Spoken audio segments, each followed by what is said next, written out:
कल एकादशी है। कल क्या है? एकादशी। और कौन सी एकादशी है?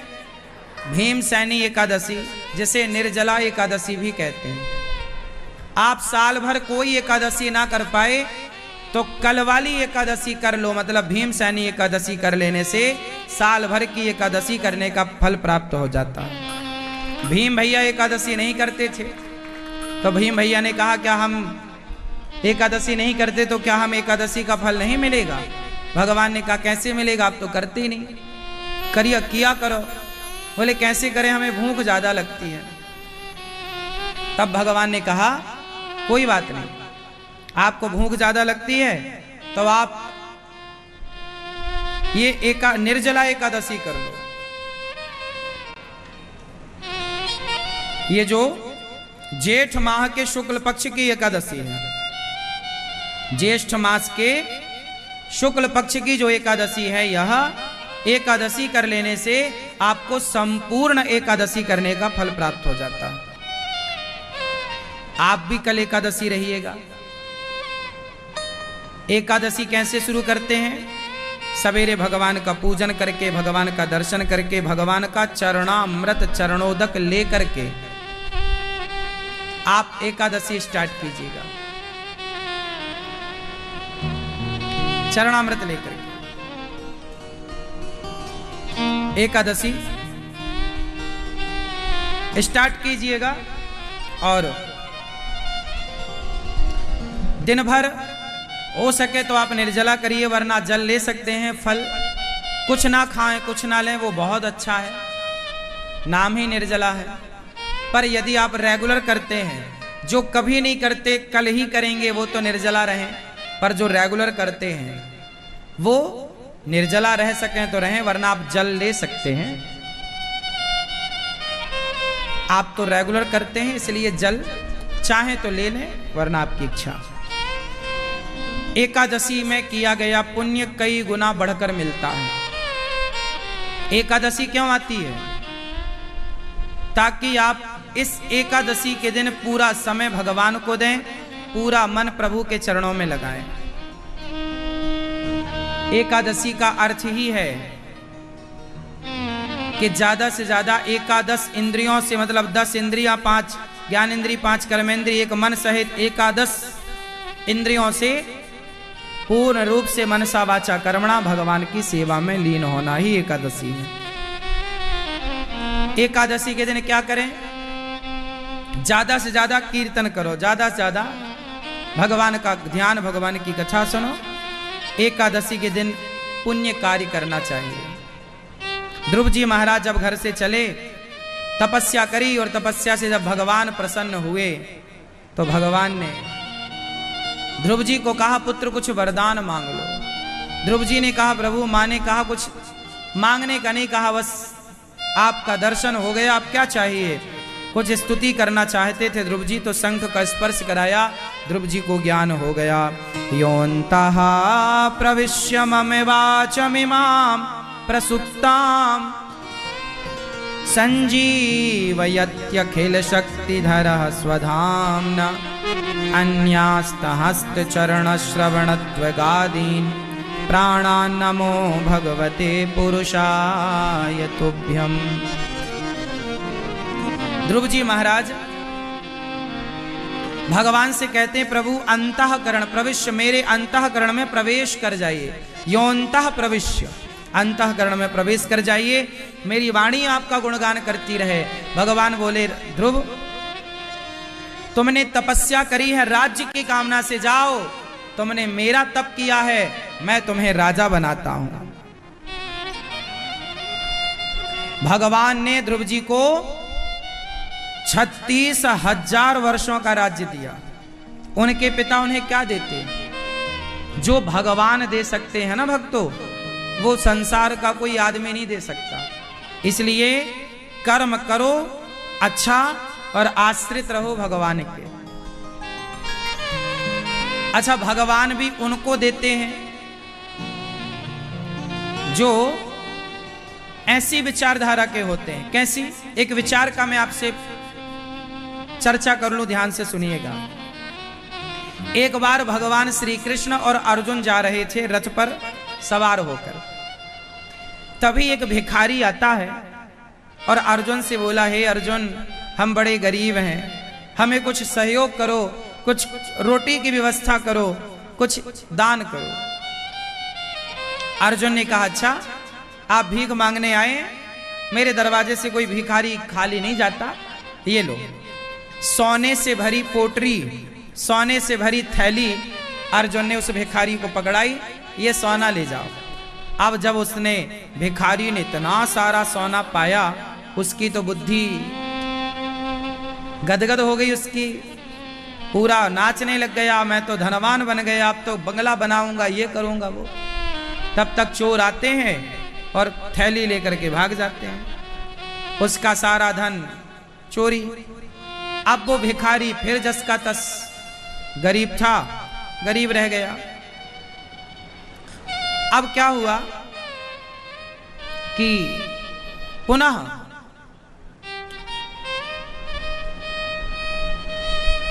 वो भिखारी अर्जुन के पास गया, हे अर्जुन, वो जो सोना आपने दिया चोरी हो गया, कुछ और दो। अर्जुन ने दया करी और उसे बेशकीमती बहुत अनमोल मणि प्रदान की।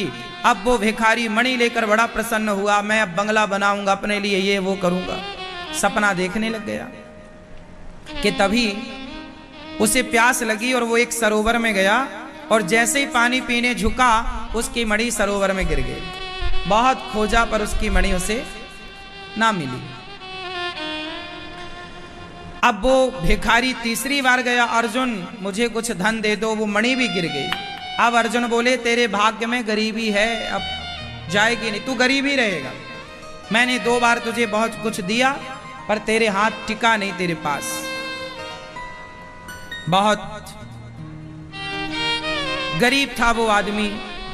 अर्जुन ने 2 बार प्रयास भी किया धन देकर, पर कुछ लोगों के भाग्य में गरीबी होती है। तब भगवान कृष्ण मुस्कुराए और भगवान बोले, अर्जुन इसके भाग्य में गरीबी नहीं है, अमीरी है। तो प्रभु फिर मेरा दिया धन इसके पास ठहरता क्यों नहीं? भगवान बोले, अब ठहरेगा। अब भगवान ने उसे कुछ पैसे निकाल कर दिए, कुछ पैसे, 2-4 पैसे निकाल कर दिए। अब भिखारी जब वो पैसे लेकर चला तो भिखारी सोचा, राम राम, इस पैसे में क्या होगा, इससे थोड़ी कुछ गुजारा होना है। जब उसे पैसा मिला कुछ, तो एक मछुआरा मछली पकड़कर ले जा रहा था, उसके जाल में बहुत तड़प रही थी। तो भिखारी ने कहा, भैया ये मछली छोड़ दो, अच्छा मुझे दे दो, मैं छोड़ दूंगा सरोवर में। मछुआरा बोला, पैसा लूंगा। तो उस भिखारी को जो भगवान कृष्ण ने कुछ पैसे दिए, 2-4, ये ले ले। मछुआरे को भी लगा एक मछली कितने पैसे, ठीक है। वो मछुआरा चला गया और जैसे ही इस भिखारी के कमंडल में मछली आई, उस मछली के गले में उसकी मणि फंसी थी जो अर्जुन ने दी थी, उसकी मणि वापस उसे मिल गई। वो चिल्ला पड़ा प्रसन्न, मिल गई मिल गई। चोर वहां जंगल में बैठे, उनको लगा कि लगता हमारी खबर इसको मिल गई। तो जो सोना चुराया चोरों ने वापस कर दिया, भाई साहब ये अपना सोना तुम रखो, राजा से शिकायत मत करना।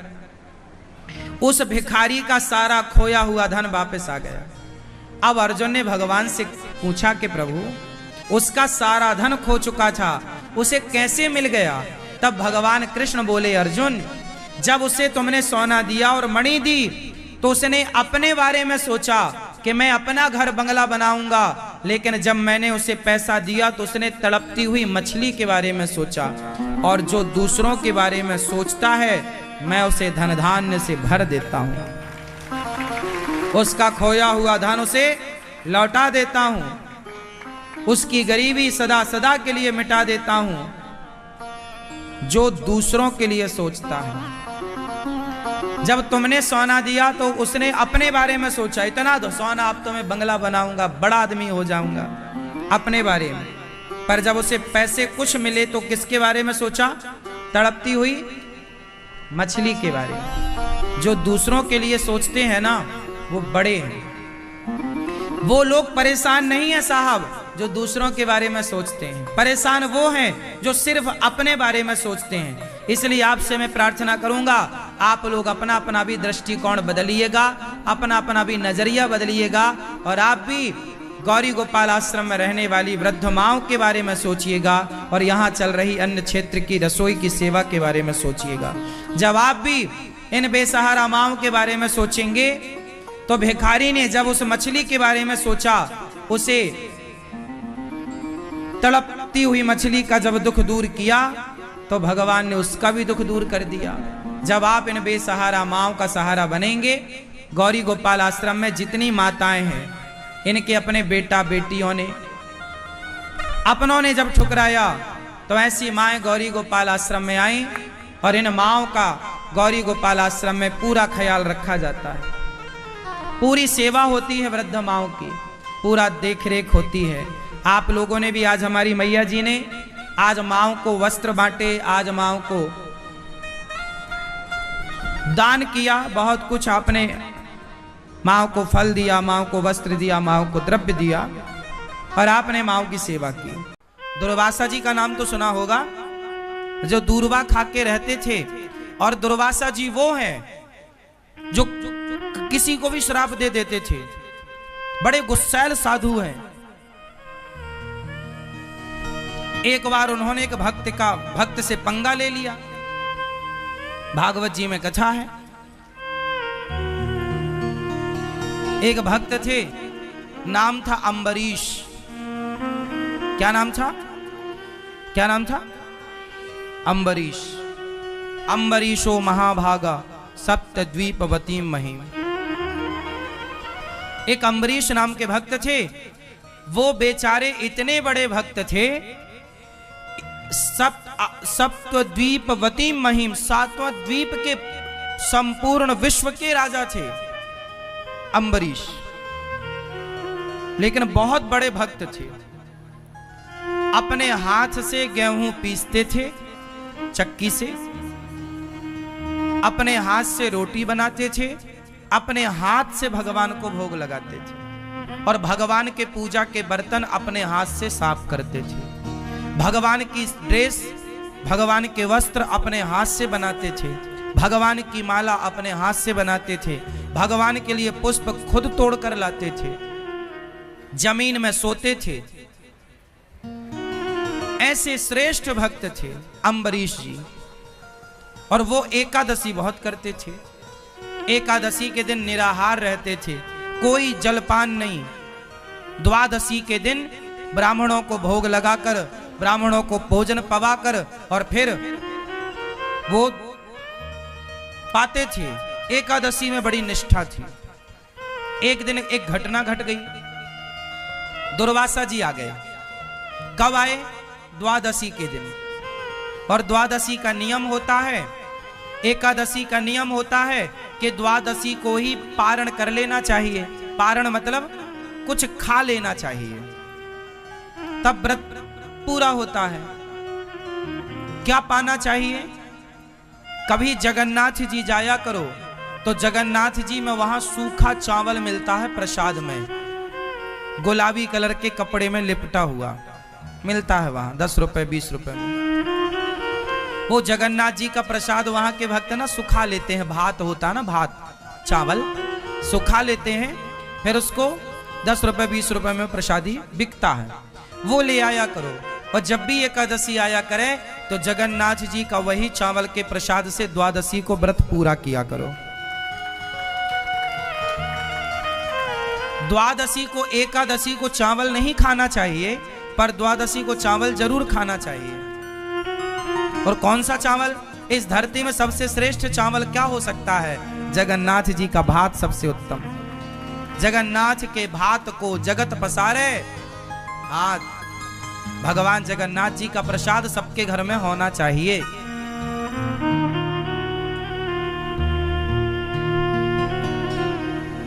हम तो कहते हैं जगन्नाथ जी का प्रसाद अपने घर में ले आओ और 2-2 दाने रोज खाया करो प्रसाद जगन्नाथ जी। मिलता है ना। आप में से कितने लोग जानते हैं सूखा चावल मिलता जगन्नाथ जी में? हाँ, कभी जाओ तो जगन्नाथ जी से ढेर सारा प्रसाद ले आना, चावल सूखा हुआ। बनाते हैं ना चावल, फिर उसे सुखा लेते हैं धूप में, फिर वो बिकता है। तो दुर्वासा जी द्वादशी के दिन आए। उस समय अम्बरीश ब्राह्मणों को भोजन करा रहे थे और त्रयोदशी लगने वाली थी, मतलब तिथि बदलने वाली थी। अब तिथि बदलने के पहले आपको पारण करना पड़ता है। अब दुर्वासा जी आए तो अम्बरीश जी ने कहा महाराज आप भी पाओ। बोले मैं नहा के आता हूं। तो वो नहाने में जरा लेट हो गए दुर्वासा जी। तो अम्बरीश की तिथि निकली जा रही थी।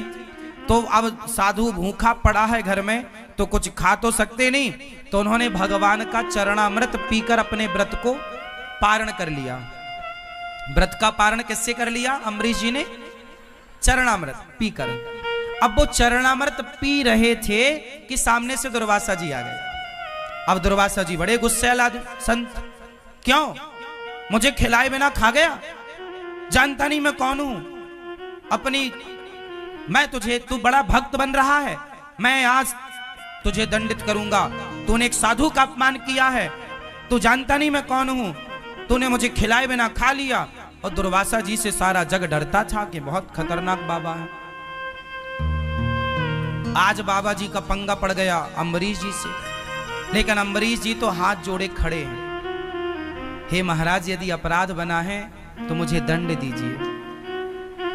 और अम्बरीश ऐसे भक्त थे कि जब वो अपने हाथ से गेहूं पीसा करते थे तो बगल में भगवान बैठकर उनको हवा किया करते थे अपने पीतांबर से, ऐसे ऐसे। भगवान स्वयं उनके प्रेम में बिक चुके थे। भगवान स्वयं उनके प्रेम में बिक चुके थे। जब जब अम्बरीश भगवान की सेवा करते तो भगवान स्वयं उनकी सेवा करते।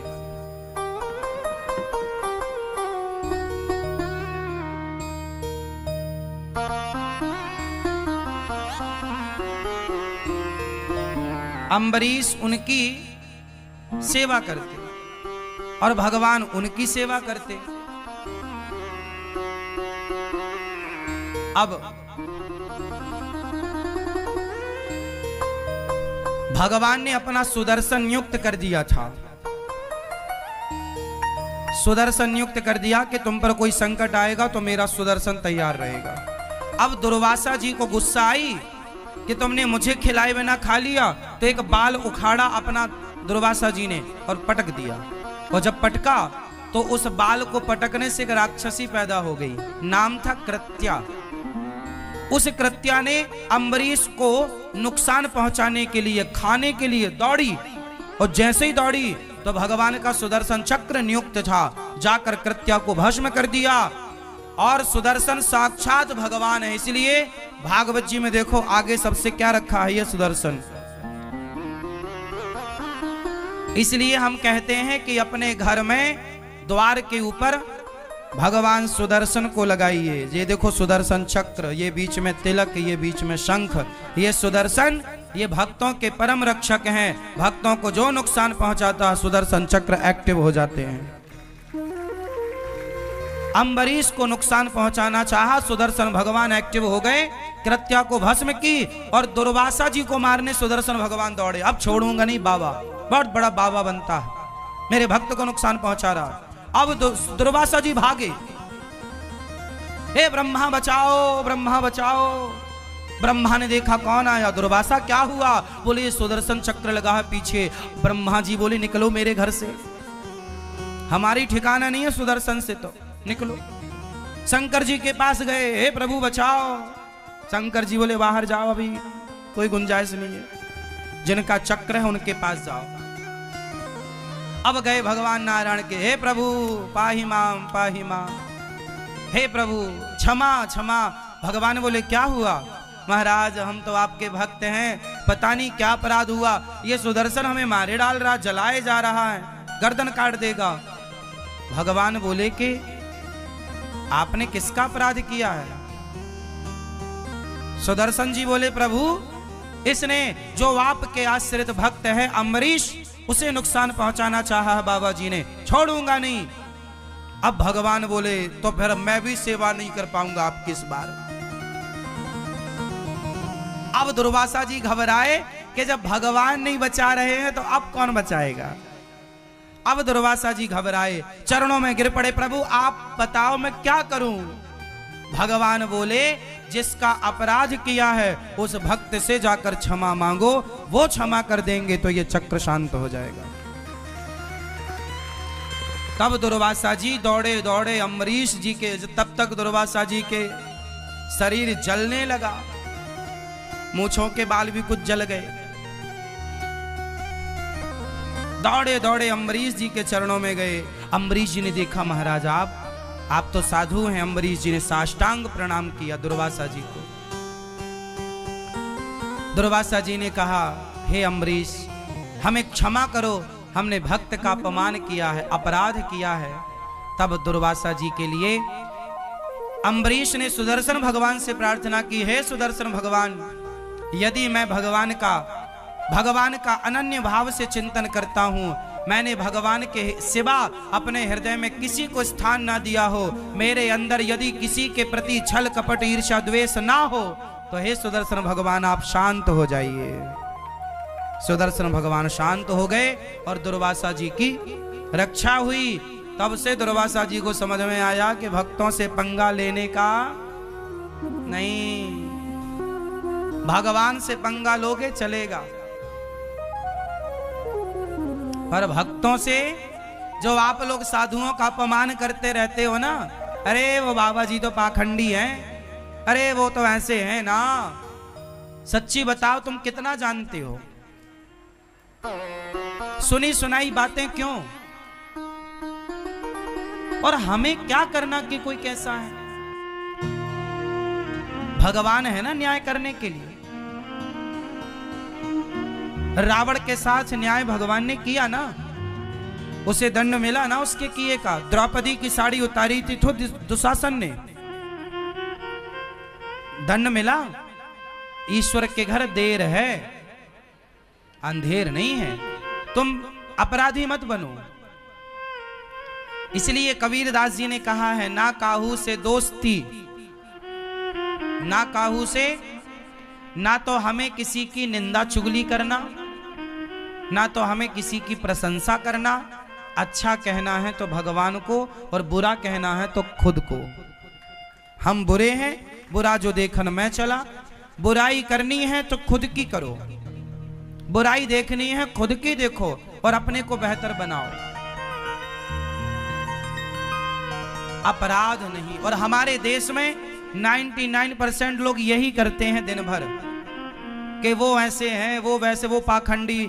तुम्हारी पड़ोसन रोज वृंदावन आने लग जाए, तुम्हारी पड़ोसन महीने में हर महीने वृंदावन आने लग जाए, माला जपने लग जाए, तुलसी पहनने लग जाए, तो पड़ोसन बोलती है पाखंडन है, बड़ी पाखंड रच रही है। हाँ, तो वृंदावन आ रही है, तुलसी पहन रही है, कृष्ण कृष्ण जप रही है, तो तुम पाखंड कह रही हो, है ना? और तुम जो रोज किट्टी पार्टी करती हो, लूडो खेलती हो मोबाइल में, ये सही है? तुम कौन होते हो किसी को पाखंडी कहने वाले? हो सकता है उसका भाव सच्चा हो, वो भगवान से सच्चा प्रेम, और झूठा भी हो तो वृंदावन तो आ रही है, कौन से बियर बार जा रही है, कौन सा क्लब में जा रही है? वृंदावन तो आ रही है। तुलसी की माला ही तो पहन रखा है उसने, कौन सा अपराध कर रखा है? राम राम ही तो बोल रही है, कृष्ण कृष्ण ही तो बोल रही है, राधे राधे तो बोल रही है, क्या गुनाह क्या कर रही है? तुम्हें तो बस बोलना है, मुंह फट हो, कुछ भी बोलना है। भगवान मेंढक बनाएंगे तुम्हें अगले जन्म में, टर टर करती रहना, फिर बहुत टर टर करती हो, कुछ भी क्यों बोलना है?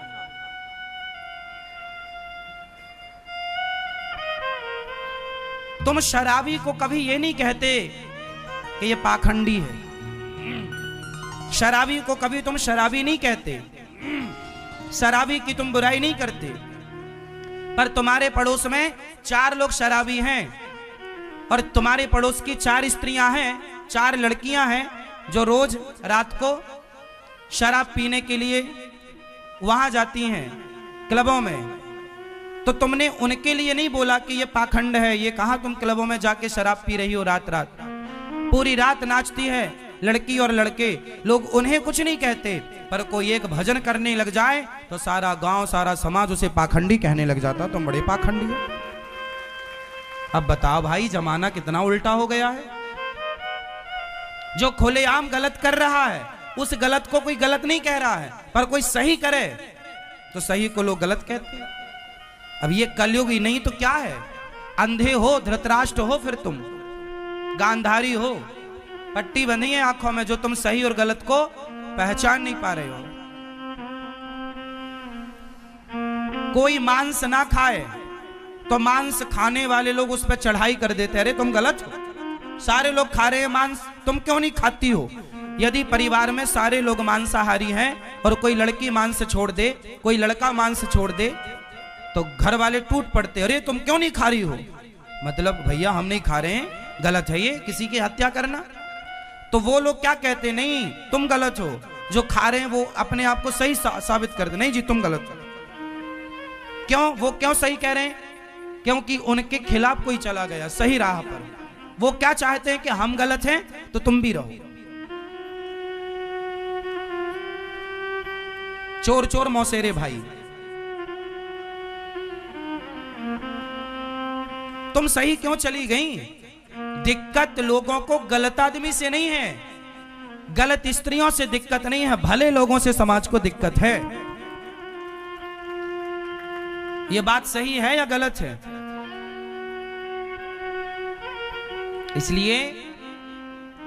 इसलिए दुर्वासा जी ने किसका अपराध किया, जोर से भगवान का या भक्त का।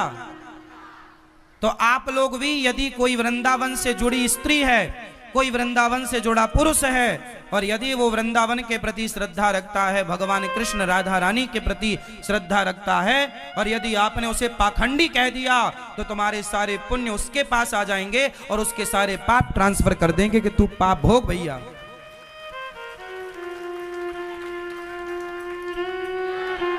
मैं सवाल पूछता हूं आप सबसे मतलब उन लोगों से, आप सबका मतलब है उन लोगों से जो ये शब्द का प्रयोग करते हैं कि तुम पाखंडी हो।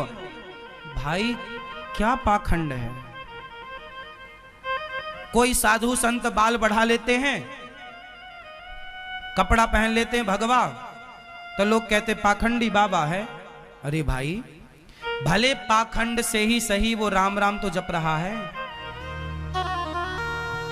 दुर्वासा जी का अभिमान समाप्त हुआ और आज से आपके एक बहुत बड़ी सबक क्या मिली, कथा से क्या सीखा आपने आज।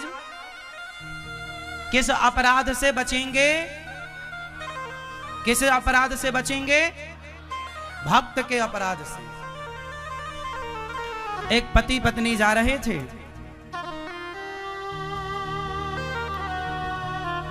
तो एक साधु पीछे से आया, बारिश का समय था, सड़क के गड्ढों में पानी भरा था, तो समझ में आता नहीं है कि यहाँ गड्ढा है कि यहाँ समतल है, लेवल है। तो एक साधु बढ़िया कीर्तन, संत तो मस्त कीर्तन, श्री कृष्ण गोविंद हरे मुरारी, मस्त चला जा रहा था। अच्छा, वो पति पत्नी इस तरफ से जा रहे थे और वो साधु अपने लाइन से इस तरफ जा रहा था सड़क में। तो साधु बढ़िया नाचता हुआ जा रहा था।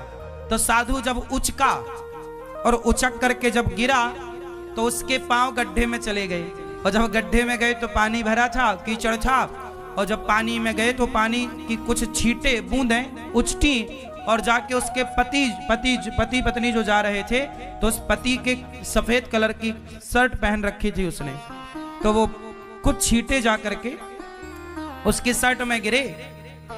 तो वो आदमी बड़ा गुस्से हुआ, अरे बाबा पागल हो गया है, देख के नहीं चलता। लो भैया, वो आदमी आया और बाबा जी के गाल में जोर का एक थप्पड़ मारा, ले कपड़े गंदे कर दिया, अंधा है क्या। जबकि वो साधु तो अपनी मस्ती में था, उसे कुछ पता ही नहीं। उसने थप्पड़ मार भी दिया तो उसने कोई प्रतिकार नहीं किया, कोई जवाब नहीं दिया, कुछ बोल ठीक। उसको लगा वाह विधाता, आज यही मिला खाने को, चलो यही खा के मौज करेंगे। कभी आप बढ़िया मालपुआ खवाते हो, कभी आप चना खवाते हो, कभी गुलाब जामुन खवाते हो, कभी रबड़ी खवा, आज थप्पड़ खवाया, मस्त खुश। संत भगवान का भक्त भगवान की मस्ती में मस्त रहता।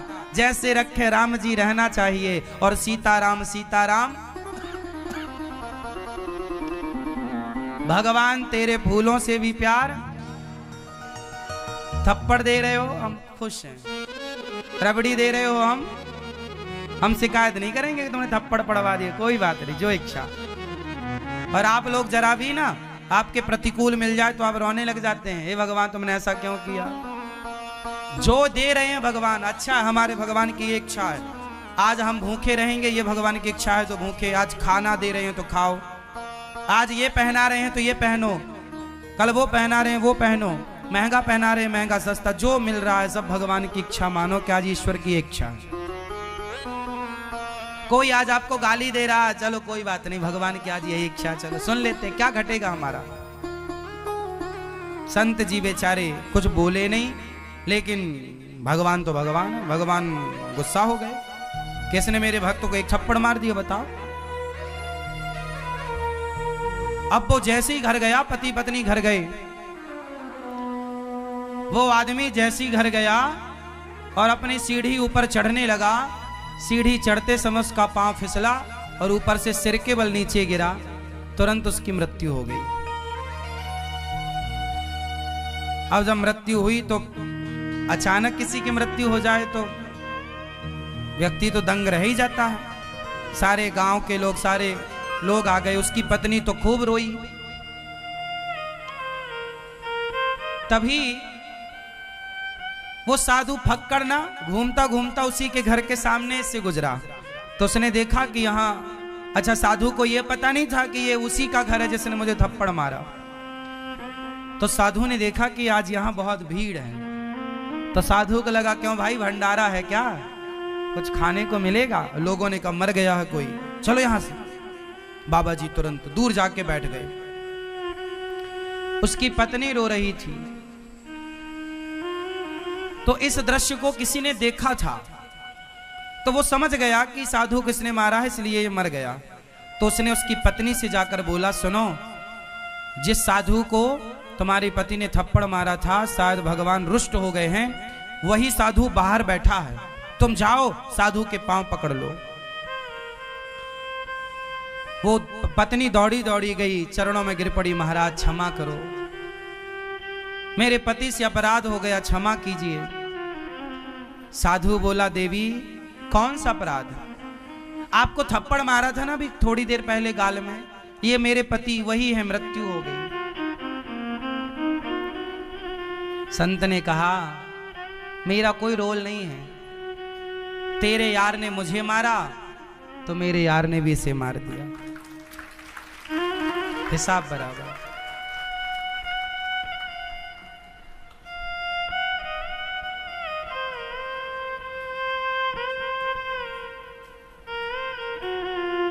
भगवान मैं कुछ नहीं कर सकता, मैं थोड़ी भगवान हूं, मैं तो भगवान का दास हूं।